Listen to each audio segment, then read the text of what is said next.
Pranam Jai Jinendra everyone. So today is 30th class of तीर्थंकर चरित्र और आज हम शीतलनाथ भगवान का जीवन चरित्र देखेंगे। तो पहले मंगलाचरण कर देते हैं। नमो अर्यंतानम नमो सिद्धानम नमो आयर्यानम नमो उज्जायानम नमो लोये सव्व साहुनम ऐसो पंच नमुकारो सव्व पाव परासनो मंगलानं च सर्वेसिं परमं हवै मंगलम राग द्वेष विजेतारम ज्ञातारम विश्ववस्तुना शक्र पूज्य गिरामेशं तीर्थे संश्रुतिमानये पन्नगे च सुरेन्द्रे च कौशिके पाद संस्कृति निर्विशेष मनस्काय श्रीवीर स्वामिने नमः। अज्ञानां तिमिरान्धानां ज्ञानजननी शलाकया नेत्रम् उन्मीलितं येन तस्मै श्रीगुरुवे नमः। सर्वरिष्टप्रणाशाय सर्वभीष्टार्थदायिने सर्वलब्धिनिदानाय श्रीगौतम स्वामिने नमः। ओंकारबिन्दुसंयुक्तं नित्यं ध्यायन्ति योगिनः कामदं मोक्षदं चैव ओंकाराय नमो नमः। तो अभी तक 30 टुडे इज 30th क्लास।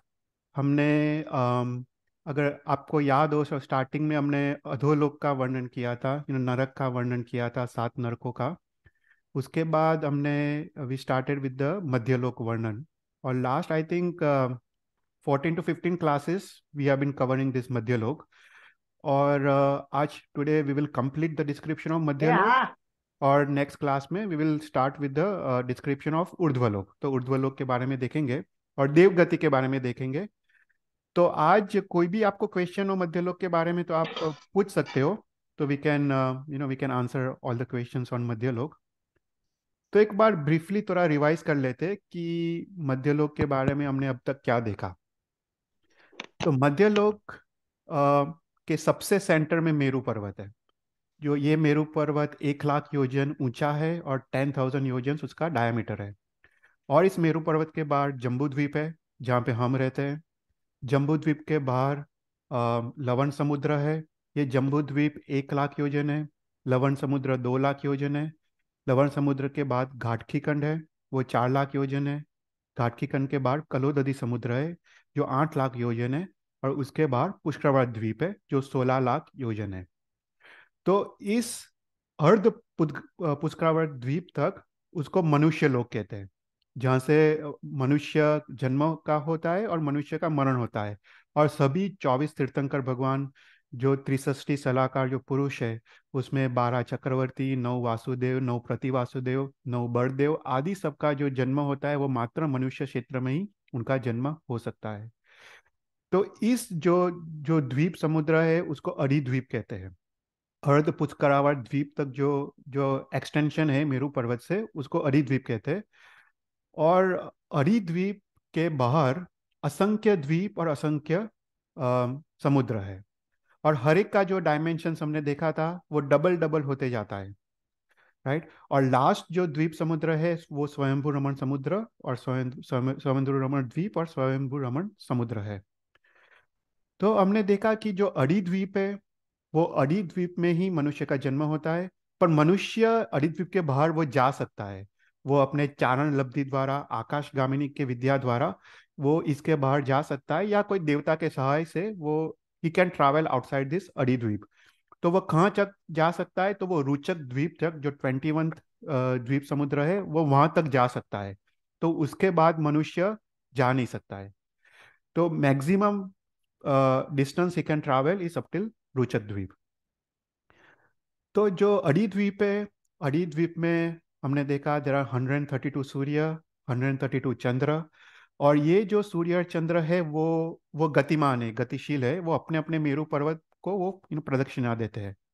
तो इसलिए जो अरिद्वीप में एक व्यवहार काल है, there is a time, there is एक काल का प्रवर्तन है, right. There is a time that goes forward. तो वो अरिद्वीप में। पर अरिद्वीप के बाहर जो भी सूर्य और जो भी चंद्र है वो सब स्थिर है, वो सब दे आर नॉट रिवॉल्विंग। तो अरिद्वीप के बाहर जो काल है उसको निश्चय काल कहते हैं, because there is no reference. काल तो है ही, काल इज ऑलवेज मूविंग फॉरवर्ड, पर देयर इज नो रेफरेंस। यहाँ पे तो हम सूर्य और चंद्र का रेफरेंस लेके हम बोलते हैं कि 1 सेकंड हुआ, एक घंटा हुआ टू एक मुहूर्त हुआ, जो भी हम जो व्यवहार करते हैं, इसलिए उसको व्यवहार काल कहते हैं। पर अड़ीद्वीप के बाद, since all the Surya and Chandra are stationary, वहां पे कोई व्यवहार काल नहीं है, मात्र निश्चय काल है। और अरिद्वीप के बाहर हमने देखा कि न कोई बादल है, न कोई बादल की गर्जना है, न ही बादल अग्निकाय के जीव है। मतलब जो अग्नि है, अग्नि वहां पे उत्पन्न नहीं होती है अरिद्वीप के बाहर। तो अग्निकाय के जीव भी मात्र अरिद्वीप तक ही उत्पन्न होते हैं। उसके बाद बादल अग्निकाय के भी जीव उत्पन्न नहीं होते हैं। फिर उसके बाद हमने असंख्य द्वीप समुद्रों के बारे में हमने देखा। तो अरिद्वीप के बाहर अ, हम लोग देख रहे थे कि अरिद्वीप के बाहर क्या क्या है। हमने अरिद्वीप के बारे में तो देखा, पर मनुष्य क्षेत्र के बाहर क्या क्या है। तो मोस्टली थ्री चीज का शास्त्र में वर्णन आता है। सबसे पहले जो 8 जो द्वीप समुद्र है, वो नंदीश्वर द्वीप और समुद्र है। ये नंदीश्वर द्वीप और समुद्र इज वेरी वेरी इंपॉर्टेंट। हर एक तीर्थंकर चरित्र में इसका उल्लेख आता है। तो वो 8th जो जो द्वीप समुद्र है, वो नंदीश्वर द्वीप और नंदीश्वर समुद्र है। उसका डायमेंशन 16,384 लाख योजन। तो ये नंदीश्वर द्वीप है, उसमें 52 शाश्वत जिन चैत्य है। ये शाश्वत जिन चैत्य अम, ये चार द्वार द्वार वाले हैं। They are 100 yojanas by 50 yojanas by 72 yojanas. और ये नंदीश्वर द्वीप क्यों इंपॉर्टेंट है, तो उसका रीजन दो है। पहला तो जो भी इंद्र जो देवलोक से जो आते हैं अरिद्वीप के तरफ, तो यहाँ पे वो नंदीश्वर द्वीप तक आते हैं। और नंदीश्वर द्वीप पे अपना जो व्हीकल है, व्हीकल को वो छोटा करते हैं, तो संकीर्ण करते हैं। उनका जो शकरेंद्र का जो व्हीकल है, तो शास्त्र में आता है वो 1 लाख योजन बड़ा है। जो जम्बूद्वीप का जो डायमेंशंस है ना, उतना बड़ा तो उनका व्हीकल है। तो वो व्हीकल को उनको छोटा करना पड़ता है।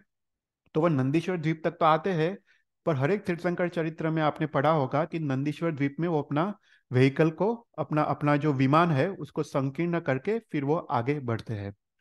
दूसरा उल्लेख नंदीश्वर द्वीप का आता है कि हर एक तीर्थंकर के कल्याणक के महोत्सव के बाद, जब ये देव देवी वापस अपने देवलोक में जाते हैं, तो वहां पे वो लोग यहाँ पे नंदीश्वर द्वीप में रुकते हैं। और नंदीश्वर द्वीप में वो 8 दिन तक रुकते हैं।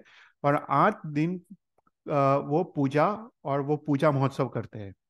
और उसके बाद जो सरस्वती होली है, नवपत की होली, तब भी वो देवता नंदीश्वर द्वीप में आते हैं। और चौमासी पर्व के वक्त भी देवता नंदीश्वर द्वीप में आते हैं। और पर्युषण पर्व के वक्त भी देवता नंदीश्वर द्वीप में आके वो लोग यहाँ पे जो शाश्वत जो जिन चैत्य है, शाश्वत प्रतिमा है, उनका वो पूजा अर्चना आदि, स्तुति स्तवन आदि करते हैं। तो ये काफी इंपॉर्टेंट था नंदीश्वर द्वीप। उसके बाद हमने 11th जो द्वीप समुद्र है, वो कुंडल द्वीप और कुंडल समुद्र के बारे में देखा। ये कुंडल द्वीप और कुंडल समुद्र, कुंडल द्वीप, ये उसका डायमेंशंस है 26 करोड़ 84 लाख 35,856 लाख योजन। तो इतना बड़ा वो ये कुंडल द्वीप है। तो पूरे पूरे तिरछालोक में, पूरे मध्यलोक में ओनली 3 ऐसे प्लेसेस हैं जहाँ पे एक वलयाकार पर्वत है। एक तो मानुषोत्तर पर्वत है, जो पुष्कर द्वीप को दो में डिवाइड करता है। दूसरा ये कुंडल द्वीप में जो पर्वत है, जो ये जो राउंड पर्वत है, वो वलयाकार पर्वत है, जो कुंडल द्वीप के मध्य में है। और नेक्स्ट वो रुचक द्वीप जो हमने देखा था लास्ट टाइम, जो जो 21st द्वीप समुद्र है, उसमें भी वलयाकार पर्वत है।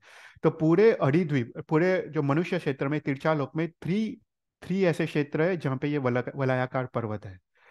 तो कुंडल द्वीप में 4 शाश्वत जिन चैत्य है, उत्तर दक्षिण पूर्व और पश्चिम में। उसके अलावा इस कुंडल जो पर्वत है, उस पे नाग देवताओं का वास है। जो 16 प्रकार के अपने जो नाग देवता है, भुवनपति जो अधोलोक में है, तो वो लोग यहाँ पे रहते हैं। 16 प्रकार के नाग देवता, तो यहाँ पे उनका बेसिकली सेकेंडरी होम है। वो भुवनपति में तो उनका निवास स्थान होता है, पर यहाँ पे उनका सेकेंडरी होम है। जो 16 अत्यंत पावरफुल नाग देवता का यहाँ पे वास है। उसके अलावा हमने देखा कि ये कुंडल पर्वत के अभ्यंतर दिशा में 8 पर्वत है। उसमें जो उत्तर के पर्वत है, नॉर्थ में, वो सौधर वो ईशान इंद्र के लोकपाल देवों के है। और जो दक्षिण में, सौधर में इंद्र के लोकपाल देवों के, ये 4 पर्वत है। तो ये सेकंड जो लैंडमार्क था, दैट दैट वाज इम्पोर्टेंट। और उसके बाद हमने थर्ड जो देखा था वो ये रुचक द्वीप और रुचक समुद्र। तो रुचक द्वीप वो 21st द्वीप समुद्र है। तो ये कितना बड़ा है?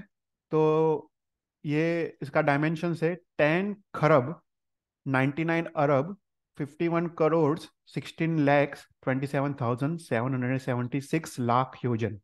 इतना बड़ा ये रुचक पर्वत है, सॉरी रुचक द्वीप है। और ये रुचक द्वीप के मध्य में जो वलयाकार पर्वत है, जो गोल पर्वत है ये वाला, उसको रुचक पर्वत कहते हैं। तो ये अत्यंत इंपॉर्टेंट लैंडमार्क है, क्योंकि हर एक तीर्थंकर चरित्र में रुचक द्वीप का वर्णन आता है। क्योंकि भगवान के जन्म के वक्त जो 56 जो दिक् कुमारी आती है भगवान के माता के सूती कर्म के लिए, भगवान के जन्म के लिए, तो उसमें से 56 में से जो 40 जो दिक् कुमारी है वो ये रुचक द्वीप से आती है। ओके। तो हमने ये काफी डिटेल में लास्ट टाइम देखा था। तो ये रुचक द्वीप के अगेन 4 दिशा में 4 शाश्वत चैत्य है। और हर एक शाश्वत चैत्य में 4 द्वार है। वो सेम डायमेंशन से 100 योजन्स बाय 50 योजन्स बाय 72 योजन्स। और उसके अलावा हर एक हर एक दिशा में 8 का सेट है। तो पूर्व में जो शाश्वत चैत्य के क्लॉकवाइज और एंटी क्लॉकवाइज, ये जो 8 जो निवास स्थान है उसको पूर्व रुचक की दिक् कुमारी कहते हैं। उसी प्रकार यहाँ पे उत्तर रुचक की दिक् कुमारी, पश्चिम रुचक की दिक् कुमारी और दक्षिण दिशा की दिक् कुमारी। उसके अलावा जो एक एक जो वी दिशा में है, नॉर्थ ईस्ट साउथ वेस्ट, तो वो 4 वी दिशा की दिक् कुमारी। और उसके बाद ये रुचक पर्वत के अंदर 4 और निवास स्थान है, उसको मध्य रुचक की दिक् कुमारी कहते हैं।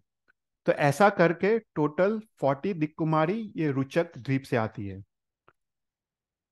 तो इसके बारे में हमने देखा कि जो पूर्व रुचक की जो दिक् कुमारी है, नंदोत्तरा, नंदा, सुनंदा आदि, वो भगवान के जन्म के समय वो दर्पण लेके खड़ी रहती है। जो दक्षिण रुचक की जो 8 दिक् कुमारी है वो भगवान के जन्म के समय कलश लेके खड़ी रहती है। जो दक्षिण, ये शायद गलत है, दक्षिण नहीं, ये उत्तर दिशा की जो दिक् कुमारी है वो चामल लेके खड़ी रहती है। और फिर जो 4 विदिशा की दिक् कुमारी है, चित्रा, चित्रकना, तेजा आदि, वो दीपक लेके खड़ी रहती है। और मध्य रुचक की जो दिक् कुमारी है वो भगवान के माता के प्रसूति कर्म में वो सहायता करती है, या वो करती है। तो ये मध्य रुचक की दिक् कुमारी है। तो ऐसा करके टोटल 40 दिक् कुमारी है जो रुचक पर्वत से आती है।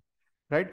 तो ये काफी इंपॉर्टेंट है कि यू नो दिस, क्योंकि क्या कि हम लोग पता है इवन पाठशाला में हम ये प्लेस करते हैं दिक् कुमारियों का, तो पता होना चाहिए कि ये दिक् कुमारी कहाँ से आती है। उसके बाद जो रिमेनिंग जो 16 दिक् कुमारी है, उसमें उसमें से जो 8 दिक् कुमारी है वो मेरू पर्वत के नंदनवन से आती है।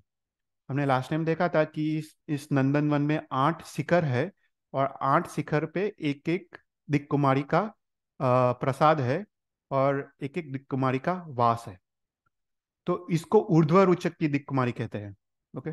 तो 8 ऊर्ध्व ऊर्ध्व लोक की या ऊर्ध्व रुचक की दिक् कुमारी वो भगवान के जन्म समय वो पुष्प का और जल का वो बरसात करती है। ओके। वो एक एक योजन भूमि तक वो पुष्प और जल का बरसात करती है। और उसके बाद जो 8 अधोलोक की दिक् कुमारी है वो वो अधोलोक से आती है। वो भगवान के जन्म समय वो एक योजन भूमि को वो साफ करती है, जो हम बोलते हैं अस्त संवर्त वायुति कचरो हरे, राइट। तो वो जो एक योजन भूमि को अपने अस्त संवर्त वायु से वो क्लीन करती है। और जो वहाँ पे जो भी कांटे हैं, थॉर्न से, ग्रेवल से, पत्थर है, वो आदि को निकालती है। और उसके बाद जो ऊर्ध्व रोचक की दुखपानी आती है और वहाँ पे वो बरसात करते हैं। उसके बाद वो जो 5 ऋतु के जो फूल है उनका उनका भी बरसात करते हैं। और उसके बाद ये जो अधोलोक की दिक् कुमारी है वो 1000 पिलर्स वाला 5 रूम वाला एक घर या पैलेस का वो निर्माण करती है। और माता और भगवान को वो इस पैलेस के अंदर ले जाके वो भगवान का जन्म यहाँ पे होता है। तो ये हमने लास्ट टाइम तक यहाँ पे देखा था। तो अभी इस क्लास में मेरे को दो और चीज़ की बात करनी है, जो जो अपने तीर्थंकर चरित्र में उल्लेख आता आता है। तो दो चीज़ है, पहला है उत्पात पर्वत। तो इस मध्यलोक में रुचक द्वीप के बाहर, रुचक द्वीप के भी आगे जाके असंख्य द्वीप समुद्र तुम जाओ तो एक अरुणावर्त द्वीप और अरुणावर्त समुद्र आता है। तो इस जो अरुणावर्त जो समुद्र है, उसमें जो एक पर्वत है उसका नाम है उत्पात पर्वत। ये पर्वत बोलते हैं शास्त्र में कि अत्यंत रमणीय है, वो सर्व रत्नमय ये पर्वत है। और ये पर्वत का एक यूनिक डिजाइन है। पता है वो जो हम छोटे थे तब वो इंडिया में मंकीज को वो डमरू बजाते थे, उसको मुकुंद करके वाजिंत्र कहते थे। तो उस शेप का ये पर्वत है। तो इस जो अरुणोवर जो समुद्र है, अरुणोवर समुद्र में 42 योजन्स आगे जाके ये उत्पात पर्वत है। ये उत्पात पर्वत वो 1022 योजन्स उसका बेस का उसका डायमीटर है। और जैसे तुम ऊपर जाते हो ऐसे वो छोटा होता होते जाता है, और बीच में वो 424 योजन से, और वापस वो पर्वत बड़ा होते जाता है। और शिखर पर उसका 723 योजन है, और उसकी ऊंचाई 1721 योजन है।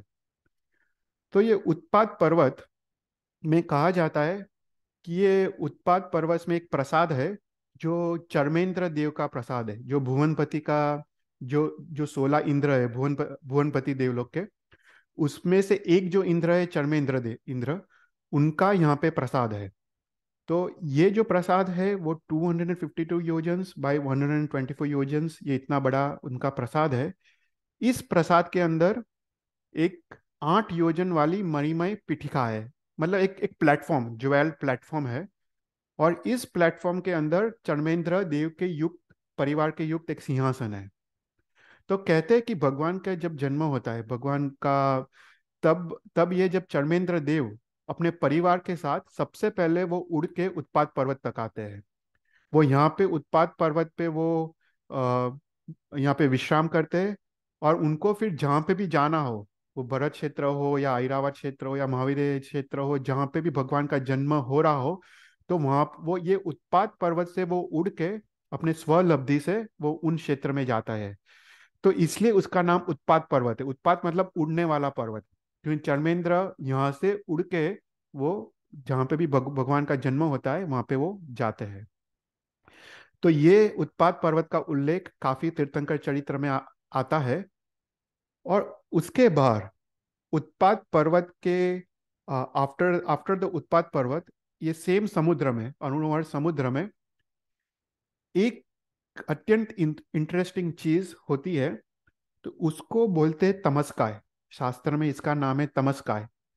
तो अभी आज के मॉडर्न साइंस के हिसाब से it's more like a dark energy या डार्क फील्ड, उसका जो वर्णन है उसी प्रकार का वर्णन हमारे शास्त्र में आता है, और हम उसको तमस्काय कहते हैं। तो कहते हैं कि ये जो तमस्काय नाम का पदार्थ है, तमस्काय मतलब तम मतलब अंधकार, और काय मतलब समूह रूप, वो अपकाय जीव के समूह रूप, ऐसा एक पदार्थ है। तो ये पदार्थ अणुवर्त समुद्र से ऊपर उछलता है। तो बोलते हैं कि ये 1721 योजन तक, जो उत्पात पर्वत का जो हाइट है, वहां तक वो दीवाल की तरह स्ट्रेट ऊपर उछलता है। उसके बाद असंख्य योजन तक वो एक बर्ड के केज की तरह वो वलयाकार होके वो ऊपर ऊपर उछलता है। या किसी को कोई क्वेश्चन है? अच्छा, वॉल्यूम कम है। अच्छा, ओके। पता नहीं, शायद मुझी को थोड़ा कम आ रहा है। मैंने तो अपना वॉल्यूम एकदम हाई किया है। अच्छा, पता अच्छा। नहीं। अच्छा, सबको सुनाई दे रहा है?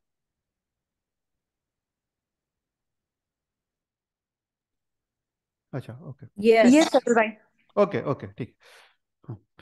तो ये जो तमस्काय नाम का जो पदार्थ है वो 1721 योजन तक वो एक दीवार की तरह, वॉल की तरह ऊपर उछलता है।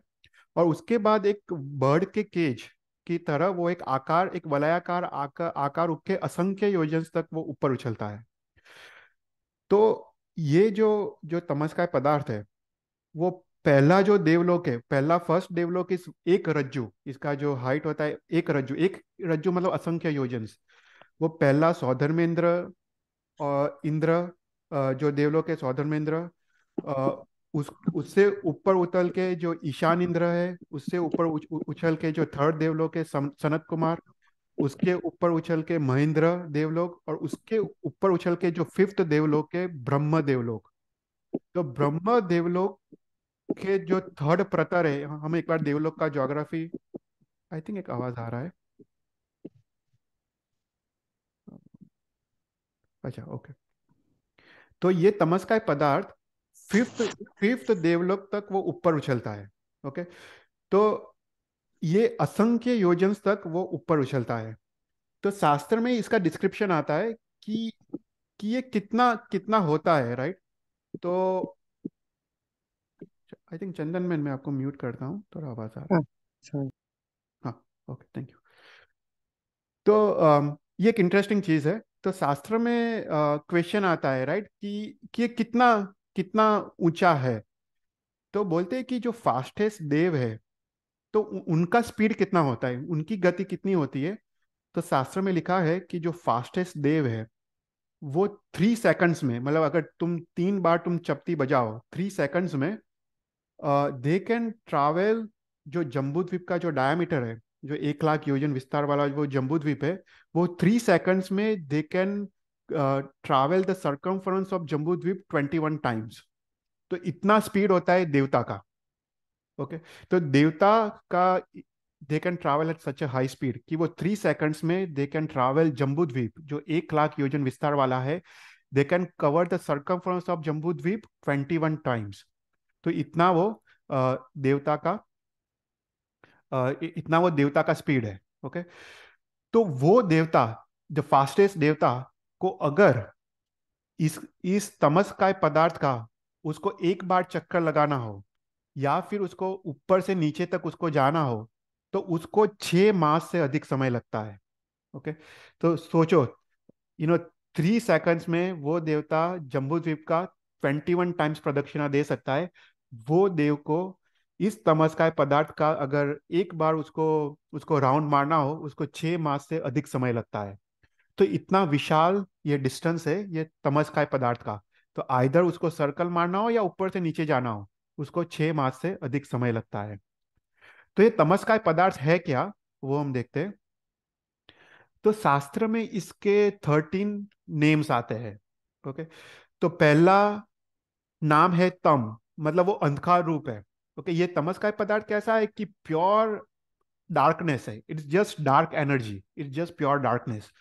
तो उसका पहला नाम है वो तम, मतलब वो अंधकार अंधकार रूप है।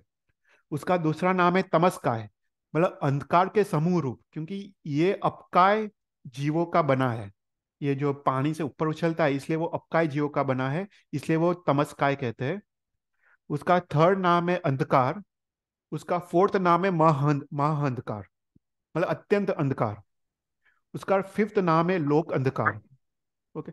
तो बोलते हैं कि लोक में, पूरे पूरे समस्त 14 राजलोक में, ये બધા વાસણો અહીંયા મૂકી દે. इस समस्त 14 राजलोक में इसके जैसा अंधकार कहीं और नहीं है। This is like complete darkness. Okay. तो उसको, और वे एनर्जी है, it's more like an energy. तो उसको, उसका दूसरा नाम है लोक अंधकार, या फिर उसका अनदर नेम नाम है लोक तमिस्त्र, मतलब लोक अंधकार।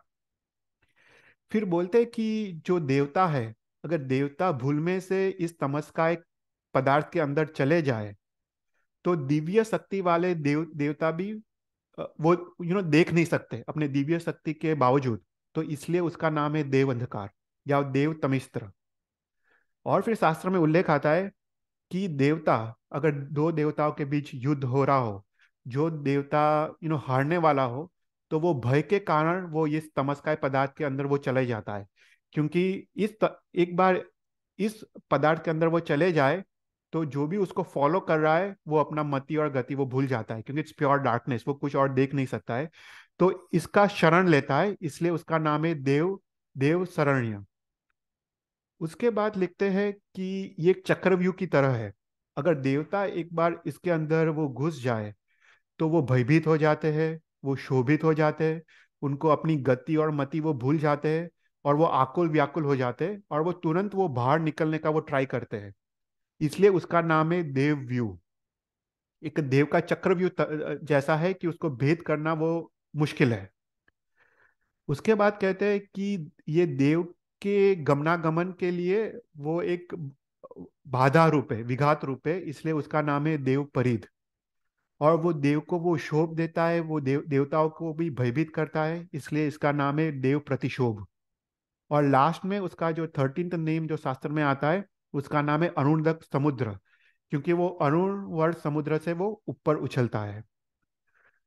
तो ये जो तमस का जो पदार्थ है, वो उसमें बादर वनस्पति के जीव, बादर वायुका के जीव और त्रस जीव की उत्पत्ति होती है, इसलिए उसका नाम तमस्काय अपकाय रूप भी उसको कहा जाता है। तो ये जो तमस्काय जो पदार्थ है, वो जो भी अ, अ, चंद्र या सूर्य या जो भी ग्रह पे वो पड़ता है, वो ग्रह की कांति को भी वो एब्जॉर्ब कर लेता है। राइट। तो अगर हम जैसे हम ब्लैक होल के बारे में सोचें, आई एम जस्ट कंपेयरिंग, क्योंकि ये पदार्थ काफी इंटरेस्टिंग है।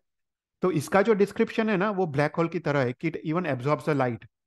तो यहाँ पे भी अपने शास्त्र में भी सेम सेम डिस्क्रिप्शन आता है इस तमस्काय पदार्थ का, कि it absorbs all the light, और इट्स प्योर कंप्लीट डार्कनेस, कि जो सूर्य और चंद्र का जो जो भी लाइट है उसको भी एब्जॉर्ब करके वो उसको भी वो वो भी दिखाई नहीं देते। Right?